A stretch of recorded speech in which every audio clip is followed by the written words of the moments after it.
Après la mort de l'ayatollah Khomeini, l'équilibre des pouvoirs au Moyen-Orient a changé. Avant les attaques de cette semaine, l'Iran jouait un rôle central dans la politique régionale depuis des décennies. Mais maintenant, il semble que cet ordre n'en est plus pour longtemps.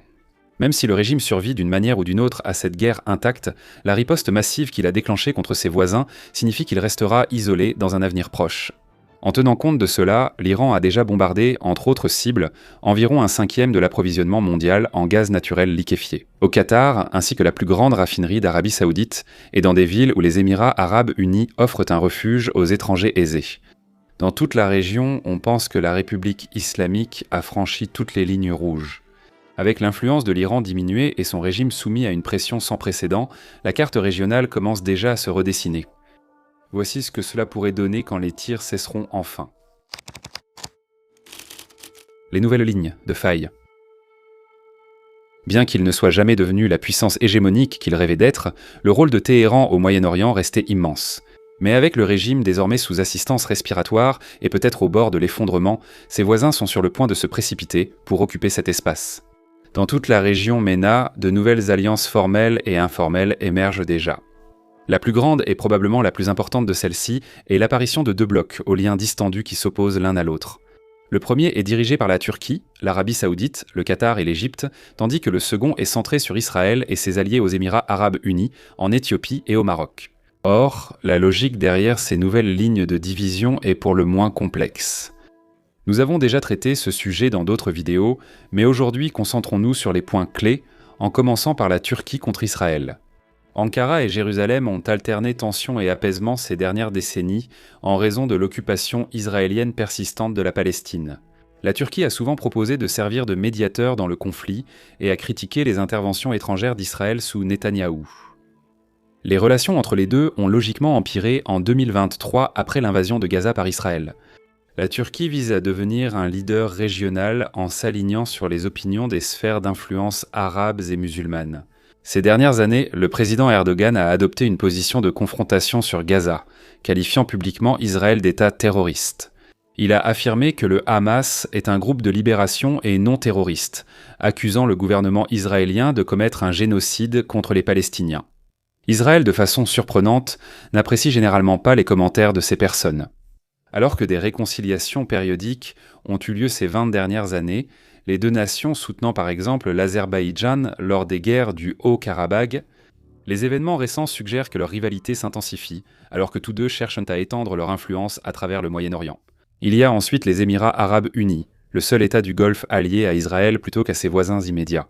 Cette alliance est principalement née de l'intérêt des Émirats à soutenir diverses factions dissidentes à travers le Moyen-Orient et l'Afrique du Nord, y compris les efforts d'indépendance du Somaliland et du Puntland en Somalie, le général Haftar dans l'est de la Libye, ainsi que l'apport massif de soutien militaire et financier aux forces de soutien rapides soudanaises, le groupe paramilitaire qui mène actuellement une guerre civile génocidaire contre le gouvernement soudanais. Les raisons de ces investissements pourraient en justifier une série de vidéos à elles seules, mais pour cette vidéo, il suffit de dire que les intérêts financiers du gouvernement émirati bénéficient énormément de ces alliances. Israël a pris une position plus audacieuse en soutenant des factions dissidentes, devenant le premier État à reconnaître l'indépendance du Somaliland en décembre 2025. Abu Dhabi a opté pour la discrétion, privilégiant les livraisons d'armes secrètes aux annonces publiques. Elle continue de le nier, tout comme toute implication avec les FSR par exemple, et a systématiquement ignoré l'autorité de Mogadiscio lorsqu'il s'agit de faire des investissements au Somaliland. Des actions similaires et son récent refus de signer une déclaration condamnant la reconnaissance du Somaliland par Israël signifient que les relations entre les Émirats arabes unis et la Somalie se sont tellement dégradées que la Somalie a interdit l'accès de ses ports aux Émiratis, alors qu'elle était auparavant l'un de leurs plus grands clients. Dans un article récent pour le Centre arabe à Washington, D.C., le PDG de Gulf State Analytics, Giorgio Keferio, a écrit ce qui suit sur la situation, je cite. « La rupture entre Mogadiscio et Abu Dhabi doit être considérée dans le contexte plus large de la fracture de l'alliance saoudo-émirati. À travers de multiples lignes de fractures régionales, des frictions sont apparues entre l'Arabie saoudite et ce qui est devenu un axe Émirats arabes unis Israël de fragmentation. Après que le Yémen soit devenu un point de tension majeur entre Riyad et Abu Dhabi, à la fin de 2025 et au début de 2026, la Somalie-Somaliland est désormais au centre de leur compétition stratégique. » Fin de citation. Enfin, jetons un coup d'œil à l'Arabie Saoudite, au Qatar et aux autres États du Golfe alignés avec la Turquie.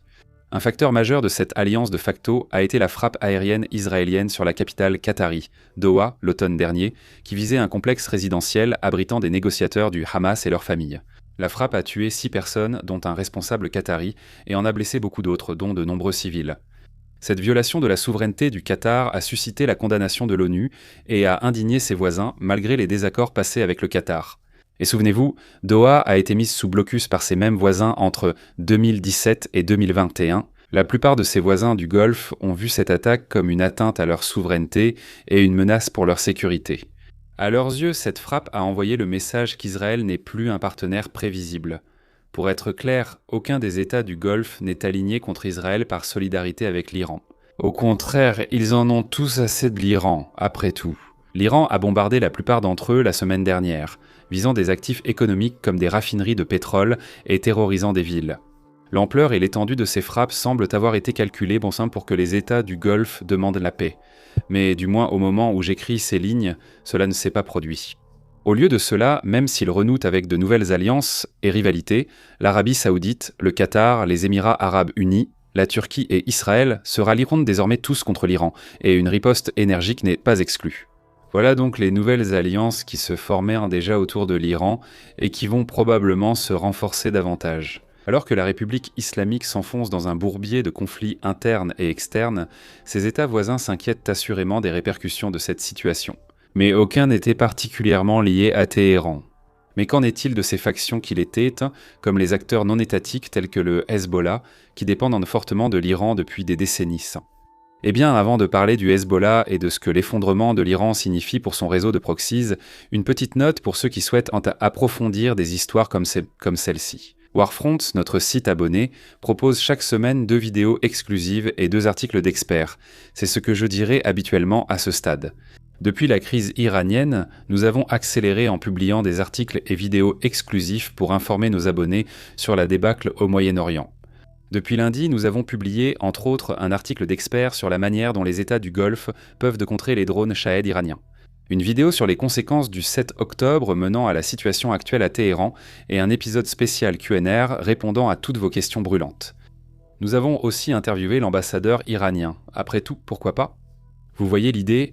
Warfront, c'est l'endroit où aller si vous voulez approfondir la guerre et les sujets géopolitiques qui affectent le monde. En ce moment, ça coûte 5 $ par mois ou 50 $ par an. Oui, c'est Warfront. Et maintenant, passons à la vidéo. Le puits s'assèche. Quelles que soient les conséquences internes pour l'Iran des attaques américaines et israéliennes, les répercussions régionales seront majeures. L'influence de l'Iran, via des proxys politiques, des cyberattaques et le soutien à des groupes militants, déstabilise depuis longtemps le Moyen-Orient, du Liban à la Syrie et l'Irak. Maintenant, nous allons voir à quoi ressemble la région. Sans que Téhéran ne s'en mêle pour la première fois depuis très longtemps, sans un Iran fort, le Hezbollah aura perdu son principal soutien. L'Iran a fourni au groupe libanais des armes, des financements et une formation depuis sa création en 1982, et en 2018, la dernière année pour laquelle nous disposons de chiffres officiels, il versait environ 100 millions de dollars par an pour soutenir les activités du Hezbollah. Si l'Iran cessait de financer leurs opérations, le Hezbollah devrait compter sur d'autres sources, ce qui pourrait rester insuffisant. Le soutien iranien a représenté la majorité des ressources du Hezbollah, et il est tout à fait possible que sans l'appui continu de l'Iran, le Hezbollah ne survive même pas.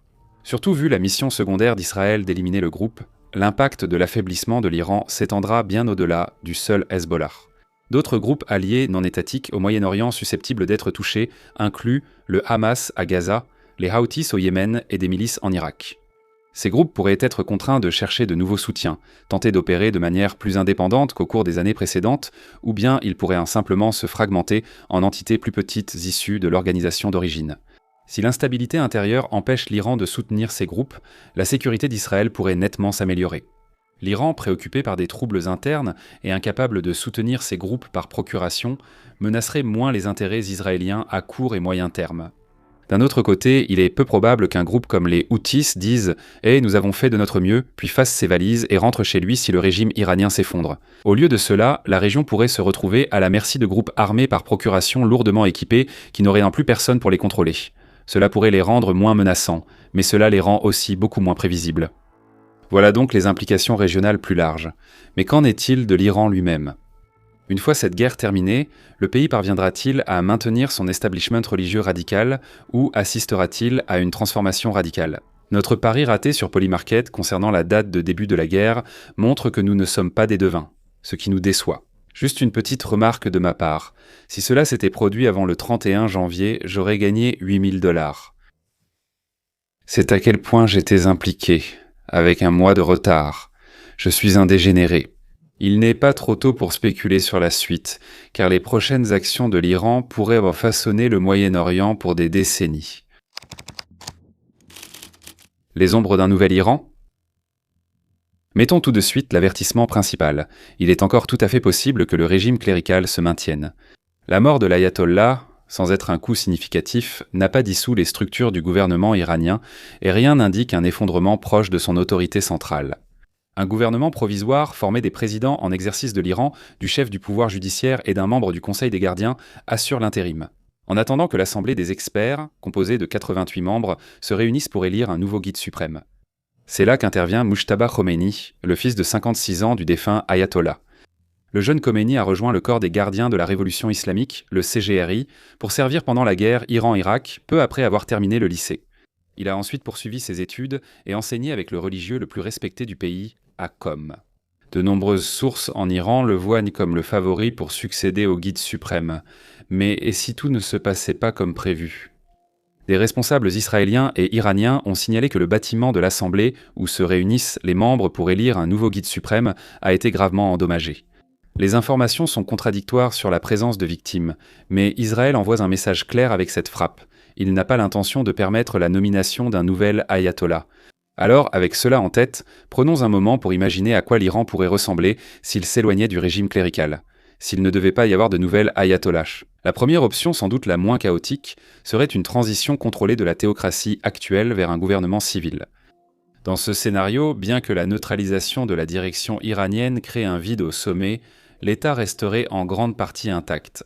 Les conflits entre responsables de la sécurité et factions politiques seraient faibles et l'État fonctionnerait presque sans interruption grâce à un gouvernement temporaire. La deuxième option, similaire à la première, impliquerait un retour à la monarchie constitutionnelle. Le fils aîné du dernier shah d'Iran, Reza Pahlavi, vit en exil depuis la révolution de 1979 qui a renversé son père.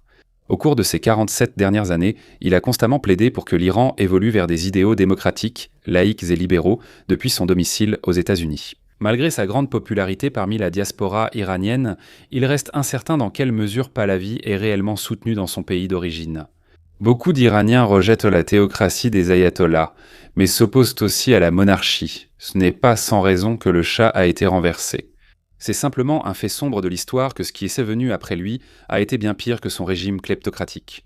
Bien que Pahlavi ait déclaré à plusieurs reprises qu'il ne cherchait pas à obtenir un poste politique ni à restaurer la monarchie pour lui-même, il a proposé de servir de leader de transition afin de faciliter la mise en place de la forme de gouvernement que le peuple iranien choisira.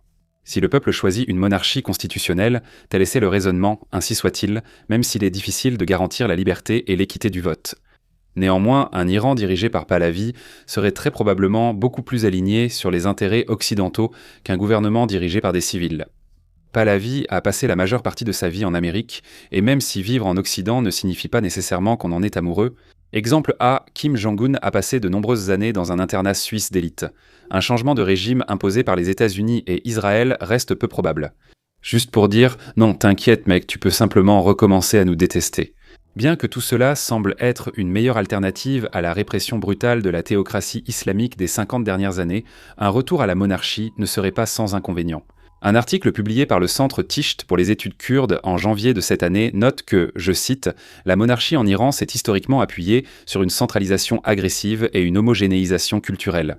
Les ethnies non persanes étaient vues comme des obstacles à l'unité nationale. Le monarchisme actuel n'a pas su rompre avec cet héritage. L'intégrité territoriale et l'unité nationale sont souvent évoquées, sans engagement réel pour la décentralisation, les droits collectifs ou le partage du pouvoir. » Fin de citation.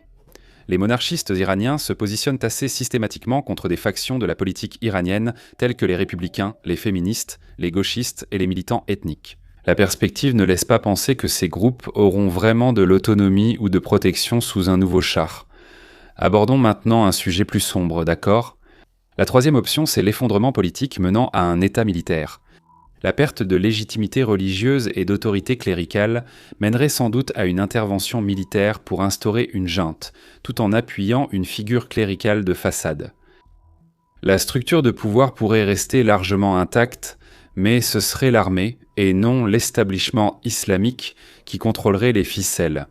Jonathan Panikoff, ancien officier du renseignement pour le Conseil national du renseignement des États-Unis, a écrit, je cite, « La fin du régime est moins susceptible de favoriser la démocratie que d'enfanter. » Ce que certains appellent un CGRistan, un État contrôlé par l'armée qui pourrait proposer un nouveau guide suprême comme symbole pour des millions d'Iraniens conservateurs, mais avec le pouvoir fermement entre les mains du corps des gardiens de la révolution islamique. Fin de citation.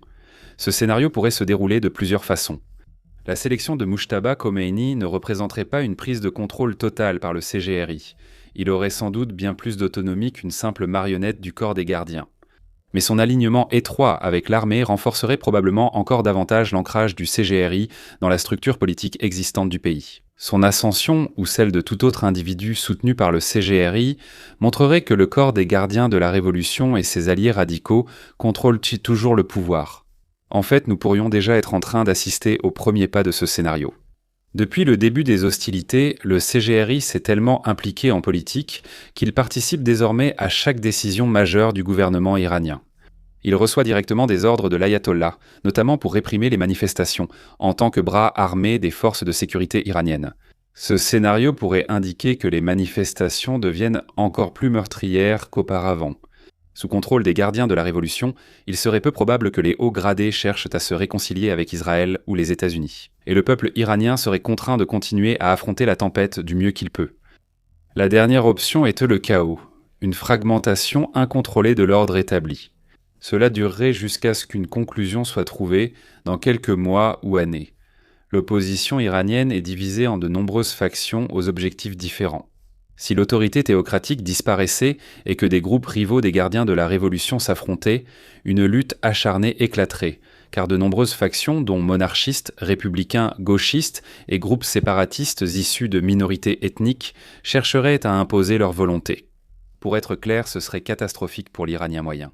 Le scénario est essentiellement celui d'une guerre civile à multiples belligérants, où plusieurs groupes armés se disputent le pouvoir au centre, tandis que d'autres tentent de créer leurs propres États ethniques et fiefs. Des millions d'Iraniens seraient de pan déplacés alors que l'Iran connaîtrait un sort similaire à la Yougoslavie des années 90 ou à la Syrie des années 2010, probablement avec toutes les atrocités et nettoyages ethniques que cela implique. Les coups de feu et les explosions lointaines, ou peut-être pas si lointaines, deviendraient le quotidien de villes autrefois habitables. Sous l'ayatollah, la famine s'installerait, tout comme la maladie et la violence. Vous voyez le tableau. Ce scénario, c'est comme voir les 4 cavaliers de l'Apocalypse arriver en ville avec leurs acolytes, pendant que Washington s'évertue à faire semblant de ne rien avoir à voir avec le carnage. Maintenant, il faut bien souligner qu'il s'agit là du pire scénario possible, pas du plus probable. Mais si 2 décennies d'ingérence au Moyen-Orient ont appris quelque chose à l'Occident, c'est qu'il faut toujours se préparer au pire des scénarios à la fin de tout cela. Nous espérons vous avoir donné un bon aperçu du déroulement possible. Un aperçu de toutes les voies possibles qui se dessinent à partir de ce moment, avant que nous puissions dire laquelle le monde empruntera. Même maintenant, cependant, une chose est certaine, que l'Iran se redresse et réinstaure sa théocratie, crée un nouveau gouvernement ou se fracture, cette guerre changera le Moyen-Orient à jamais. En lançant leur guerre aérienne contre la République islamique, Donald Trump et Benjamin Netanyahou ont pris l'un des plus grands paris de l'histoire récente. Avec leur propre réputation, oui, mais aussi avec l'avenir de tout le Moyen-Orient. Nous ne pouvons qu'attendre pour voir si nous avons affaire à 2 maîtres du poker, ou à 2 idiots misant tout sur une paire de 3. Merci de nous avoir regardés.